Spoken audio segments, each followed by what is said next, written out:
Kamusta ang Qatar trip? Gusto ko Qatar trip, sobrang saya. Siyempre na-miss ko yung mga Filipino community doon. Siyempre yung brother ko, tsaka si Chabanico, nandun din. And siyempre may na-miss ako na gusto kong kasama.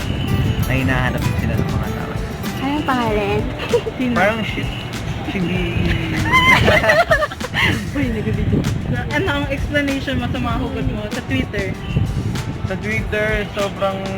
Pag nagpo-post kasi offline lang siya. Then, nung nag-post ako ng isang beses sa airport, yun eh. Yung... Basta doon, natuwa ako kasi ang dami nag-comment na humugot-hugot ako. Then, yun, nagtuloy-tuloy yung paghugot ko. Pero, ngayon, pinapawasan ko kasi mamaya maging ano yung Instagram ko. Anong comment mo dun sa ano?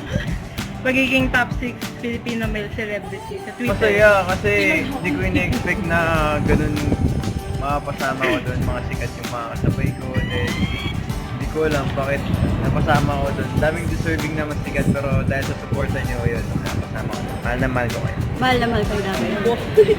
Anong comment mo dun sa new hairstyle ni P? Nagulat ka ba or nagsabi pa siya sa'yo bago? Hindi siya nagsabi sa akin pero yun, pag nagpapaikli akong buhok, sabi niya, hindi bagay sa kanya yung buhok yung ganyan, dapat yung mahaba, ganyan. Ngayon kasabihin ko sa'yo, bagay sa yung black ng buhok. Ano yung sa mga Twitter sa'yo niya? Tapos yung sa dance cover na Kasi nag-check ako ng Twitter, nakita ko may nakatag ako, sabi niya, siya nagsabi ng Trading Sige, hinahanap na daw ako ng boy with love, gano'n. So nag-reply ako, sabi ko, gusto mo ba, gano'n. Kasi interview naman, pwede namin yun ang cover. tapos may update na ba sa mall tour niyo? Sa mall tour, meron na, syempre, inaayos ng Star Music and Star Pop yun. And yung music video namin,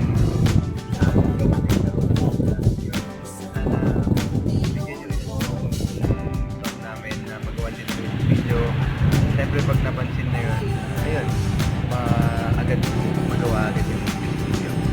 Syempre, sabi nila, may concept kasi yun, may story yung music video, kaya pinag-iisipan pa kung anong gagawin yung story sa music video. Yun lang. Thank you, Siguro.